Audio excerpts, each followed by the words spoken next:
What's going on, guys? Shotty T here with another Alliance War video. This is war number 11. I'm gonna get the war number 12 posted as well, probably this evening. Just gonna go ahead and clear all this out. Got a couple other videos want to get, because tonight I want to go ahead and get some game content started and some of it recorded. So I want to make sure I have that space saved to do so. But this is the next to the last war of the season, and I think I misquoted our record. We're actually 6-4 going into this war, so we have a chance to finish the season on a winning note. But we got Stubborn here, and it's pretty much been an interchangeable attack. So again, just based off who's in my path, who's a better compatible matchup for certain opponents that I plan on fighting. So really that's what it boils down to.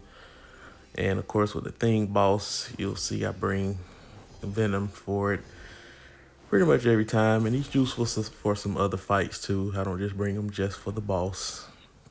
So case in point, we're gonna bring him for this particular fight, or do we? Yeah, I was kind of debating on who should I bring there, because I know the purpose of putting Kingpin on this node is because he shrugs off parries, and of course he has an unstoppable heavy, so it's a little cagey looking placement there. You have to pretty much be on your intercept games. I got a nice little intercept there, and I was able to go ahead and knock him down so I can put that fury on him. It just shortened the fight, less an opportunity to make a mistake. So now he restored his protection, but once again, I just knock him down so I can get that fury passive back on him. So I'm not really worrying about the lost health, because as you guys seen in previous wars with Claire, I could just heal it back in the next fight, so it's not a big deal. I just want to make sure that I clear these fights here. So now we kind of made a mistake there. We should have just knocked them down again. Not sure why we didn't, but we got another nice intercept. And I think what we're trying to do now is we're trying to get to the SP2 so we can heal ourselves anyway. Of course, he still had that protection active, but it worked out perfectly. And he's down 100% health. So there we go. That's why you love Claire. All right, so this next fight here is going to be Domino. Again, usually against Domino, I bring Venom. Of course, she has that critical failure you have to worry about, of course. But the idea here is just like any other fight, we're just going to dash back, light counter, because he has a nice reach. And have to be careful when she's lucky. And of course, you can't interrupt her specials.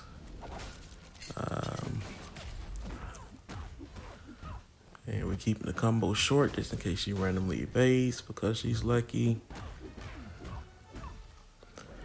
All right, she throws the SB2 there, and then she's gonna steal my power right back and get lucky real quick.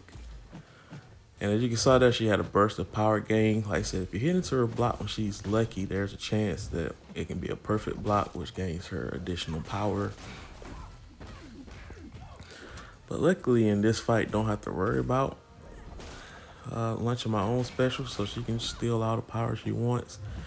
And Venom is very tanky, being a rank 3 attacker, so the critical failure is not really digging too much into my health. I mean, this fight does require a little bit of technicality to it, so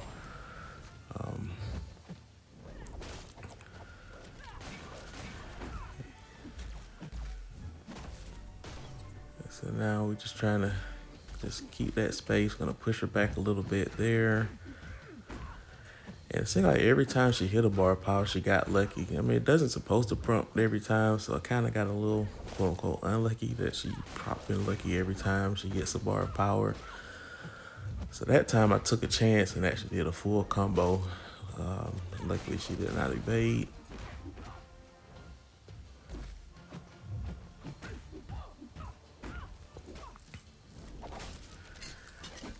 And I can evade there. Now we got true strikes, and now we don't care about her evading.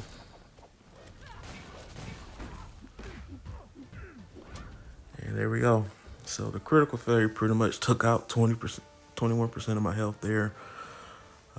That's why she's an annoying defender. Um, anyway, next fight's gonna be Korg. We're gonna do the old Claire game like we normally do on this fight. Parry, medium, light, medium. Heal back, SB2. And if he shrugs off, we just play patient.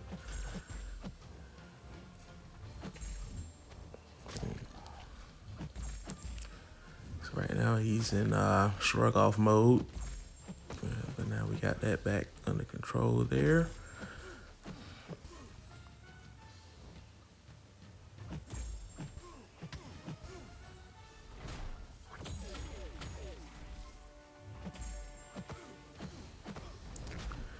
And we heal it back.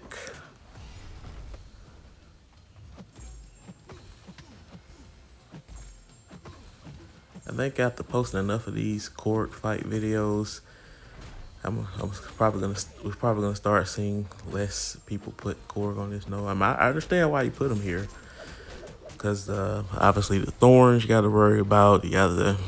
Some people still not comfortable evading his SP1. Of course, it's a power focus one, so you're gonna be dealing with a lot of SP1s on this fight, and then of course the mix master. So it's a lot of stuff to think about.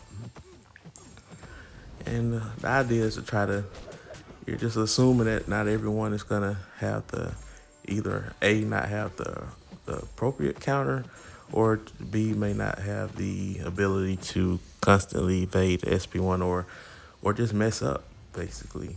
I mean, you guys seen some fights where I've messed up. For the most part, I evade SP1, but there's been times that I've gotten hit by it. I mean, it didn't kill me. It's been a while since I died against Korg on this node. I think the last time I died is when I had, either Omega, but that was like one of the first time I brought Omega into war. So, yes, it's been a while since I died to this Korg on this node, or just died anyone on this node in general, really. But yeah, so we're just methodically taking them down here. Now we got our max mystic charges, so we can go multiple ways here. We can either throw another SB2, heal it back, or just do an SB3, because it does more damage when you have more of those mystic charges. But as you can see there, I took some damage there, so we're just gonna heal that back. So we're just gonna hold off on the SB3 there. We're probably gonna do another SB2 just to gain some more health back.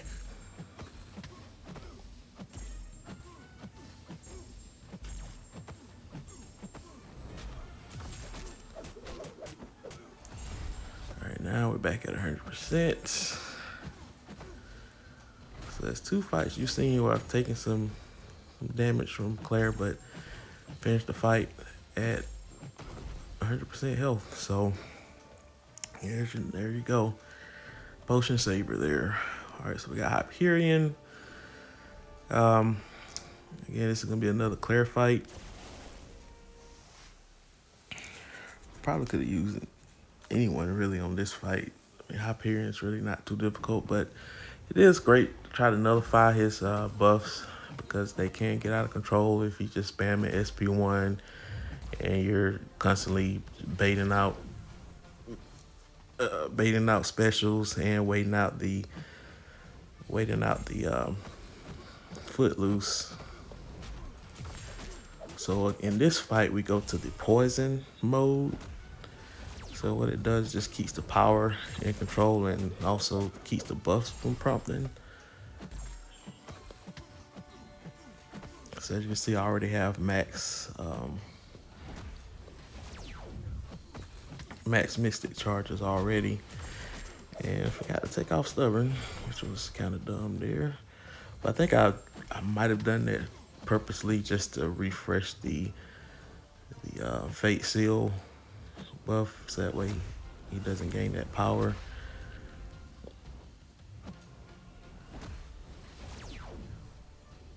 So now this is, so I just used that to just temporarily get rid of that power gain. And for some reason, I didn't nullify his power gain there. It's kind of weird, but I did nullify it there.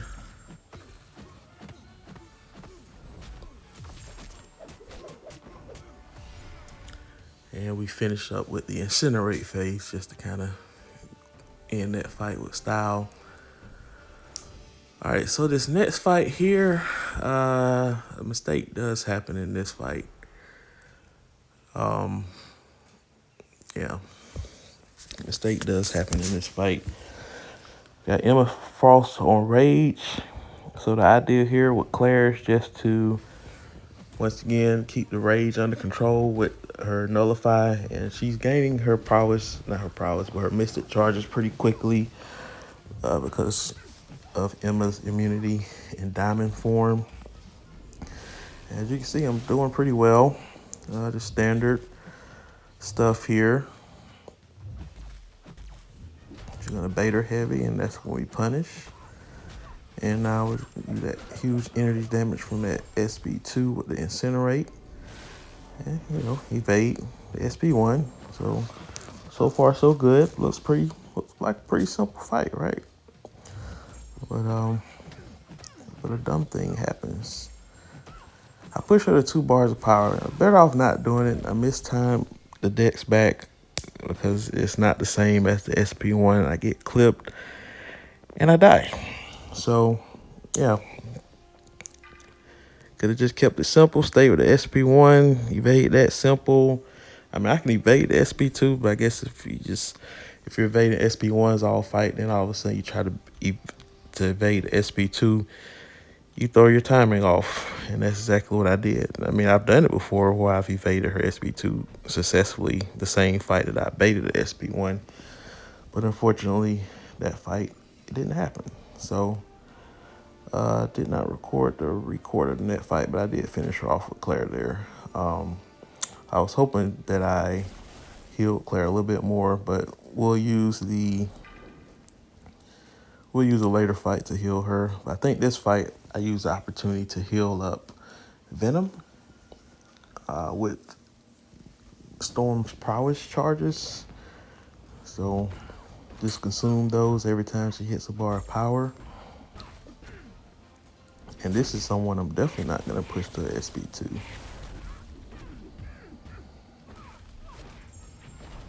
All right, consume.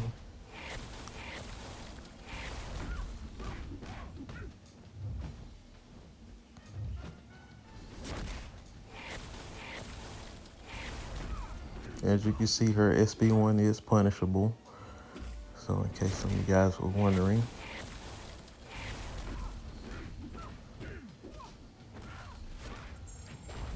You see, we're healing ourselves pretty well off of her prowess buff there. And again, this video was probably recorded a week ago, so but when I saw that Emma Frost fight, I recalled dying that fight, so I didn't preview any of these videos. Now that I'm recording it, didn't preview what I was going to commentate. I'm just doing live reaction commentating with the critique necessary, so that way the mistakes that I made, you don't make. So it's a learning experience for everyone, including myself, when I commentate these videos. And as you see, we still got an attack bonus edge in our group. As an alliance, we're behind. So it's a tight one. It's a very tight one. So Invisible Woman, like I said, I got my overflow of items with boosts. So, and again, I think we were still in the item use event during this time. So use the small boost. And we're going to bring in Venom. Now, Invisible Woman, I don't care about pushing her 2 bars of power with the added power gain with the bleeding, because both of her specials are evadable. So just got to get rid of that invisibility. You really don't have to hit her to get rid of it early on. It fades away when she starts the fight. It's the one that props up after the fact that you have to get rid of. And we try to do a little cheeky backdraft light intercept there. You can pull that off of Venom if the opponent comes at you, but if not, just reset and do it at a later time. It's no big deal. And we go straight into the SV2. And we're doing some willpower healing from her fatigue. And because she's bleeding, the invisibility automatically just goes back into cooldown. I don't have to worry about having to hit her block. And just so you know, if I didn't have that bleed, if she's invisible, you have to hit into her block to, and there's the backdraft light intercept. But you have to hit into the block to restart the invisibility timer so that way it goes away. You don't have to worry about missing. If you're in a situation where, and this sometimes it can be tough, but you can also, when she does her SP1 or SP2, they have a slow recovery time where you can sneak in an attack to purposely miss so that way it can start the timer that way. We're kind of used to doing that when fighting Invisible Women in Alliance Quest when she's the mini boss. So that's a little thing there.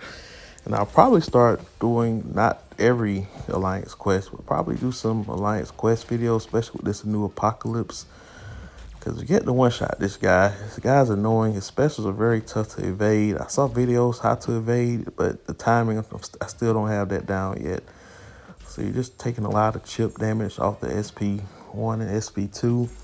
The SP2 I can evade easier, but SP1, just the timing of those beams, still can't quite get that yet. But at least with the 3 balls off of his SP2, there's a mechanism. It's all about the timing of when you evade that first ball, where you can evade all 3 of them. If you're late dexing the first one, you may still dex the second one, but when you try to dex that third one, you're gonna get hit. So you have to be able to, yeah. So that's the one you prefer to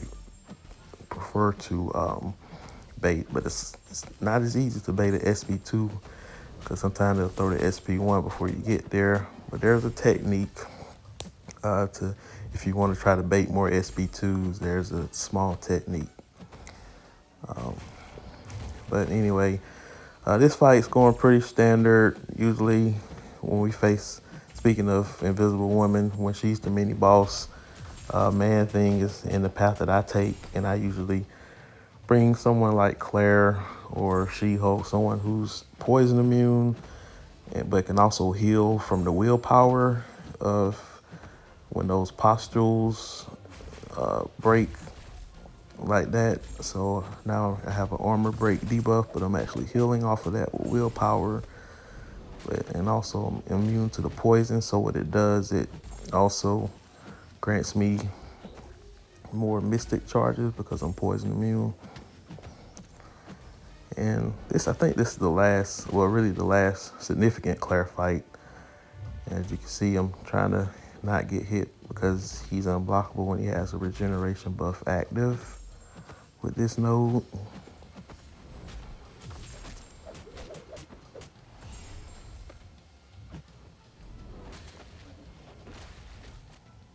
And his SP1 is punishable. You have to have more, you have to have better, you have to have good timing. And in the war, I mean, AQ, I do it, but then because the attack pool and the attack pool is not as high, but in war, at a mini boss, it's more punishing. So just rather keep it safe.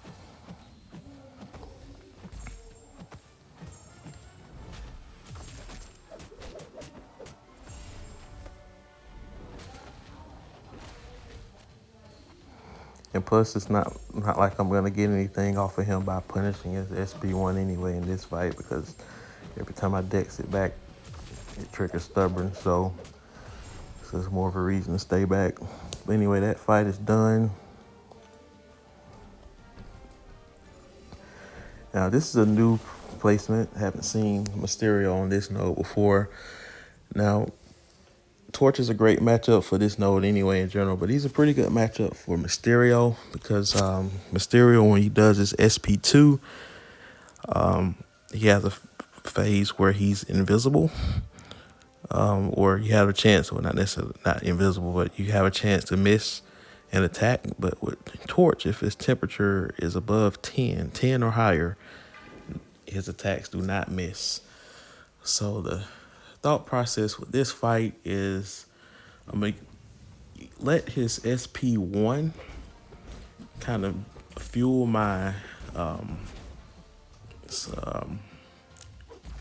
smolder charges, so that way the future incinerates are more potent. And of course, you can't punish him after he throws his SP1. So again, I get the placement, I really do, because if you're not careful, you can get cornered against Mysterio very quickly, and he has a very low limber too, so that doesn't help. So it's just little things you gotta worry about, but he's not stubborn, so I don't have to worry about that. And we're just blocking. And unfortunately, my temperature is not above 10, so I can't really attack him right now and run the risk of missing. And he just spams his heavies whenever he's in one of those modes. Like every time he throws an SP1 or SP2, he gets in a heavy spam mode, even far away from you. And sometimes I can really just throw your timing off when he just throws a heavy from mid-screen like that. It can really throw you off. And again, it did right there. It really did. It threw me off, and he got me. So I throw an SP1 to get some adrenaline back, but it's not enough to kill me. And he almost clipped me with that again. I mean, what other champ throws their specials, their heavy attacks from far away from the screen? Especially if you're used to fighting in a certain rhythm, it just kind of throws you off.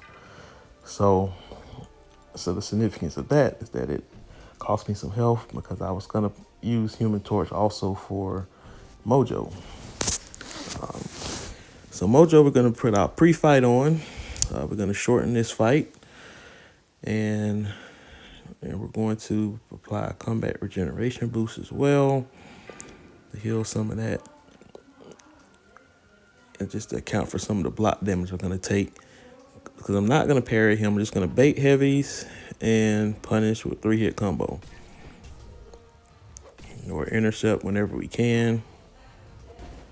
There's a nice intercept there. And another nice intercept there. And definitely not going to stun now. And he had some Mystic Dispersion there. And again, I've gotten better where I can actually evade his full SP2, because there's been some challenging specials in the game that's been tough to evade. It makes specials like Mojo's easier to evade now. So I can actually evade this SP2.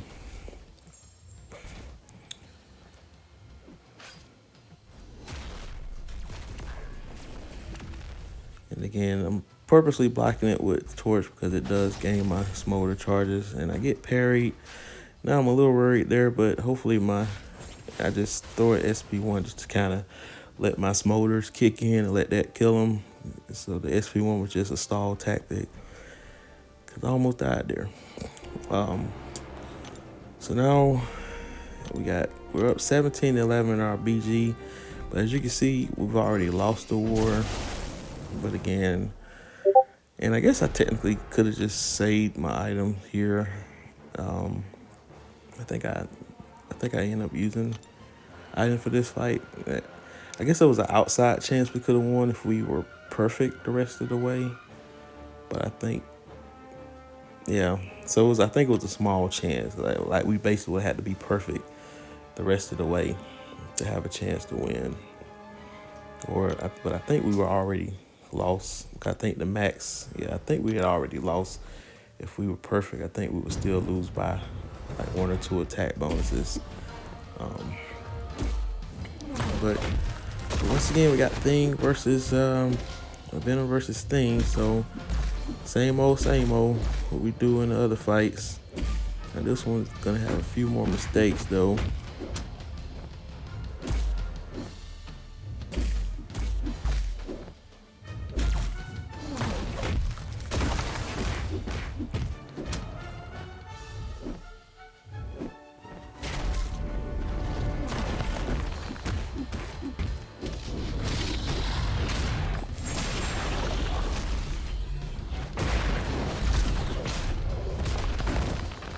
And for some reason I didn't perfect block his SP1.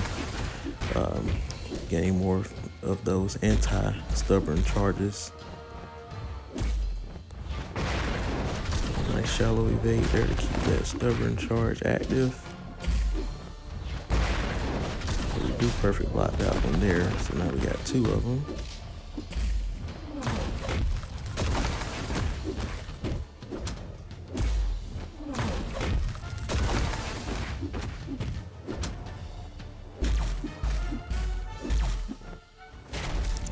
So now we got a little bit of a pickle there, but luckily he getting a little lucky there with the bleeds there to diminish the rock stats, but now he's at 15.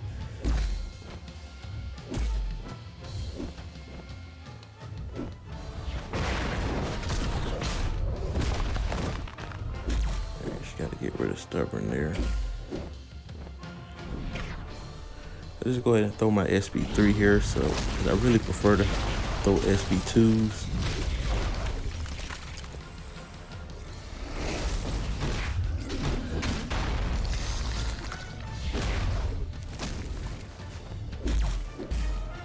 So time is becoming a slight issue here because of that. Because I have all these buffs up, but they're not converted into Fury yet. It's going to be a pretty nice SB2 though. It's going to whittle him down pretty good. Because it's going to have like 7 Furies, I think. 1, 2, 3, 4, yeah, 7 Furies.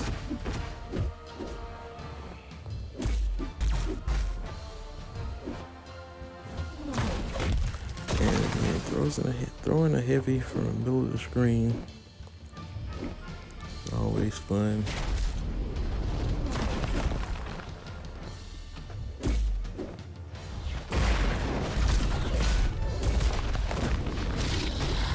There we go, 7 Furies. So now we're back on track. And we get more attacks with the 7 Furies.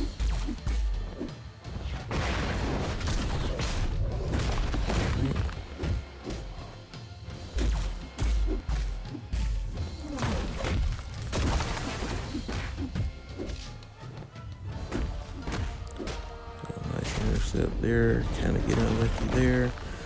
Again, got lucky with the bleed, but it's hard to just adapt on the spot.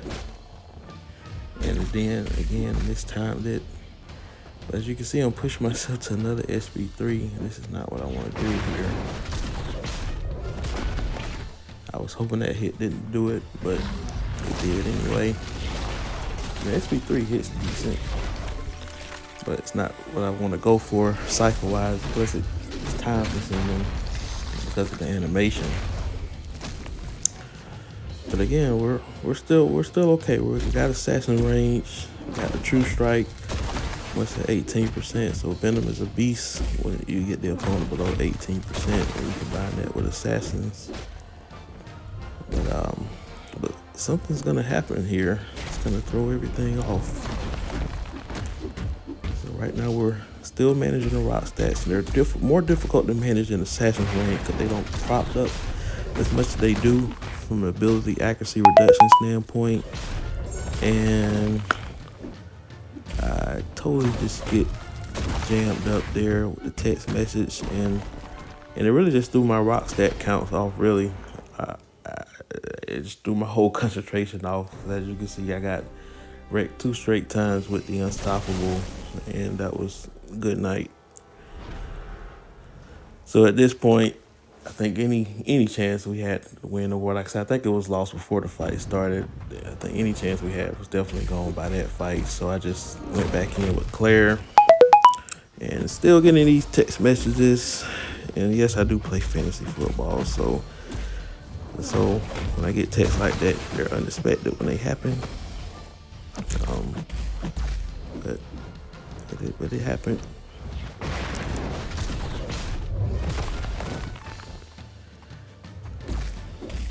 And Claire's not bad against Thing. Of course, you can't nullify any of his buffs because he's immune to nullify and stagger. So that's why you don't see many mystics against Thing. but she's actually pretty good. The incinerates can deal some pretty good energy damage. So, but again, we lost the war, so we're 6-5 on the season. I'm gonna post the next video later on tonight. But please like, share, and subscribe, and enjoy.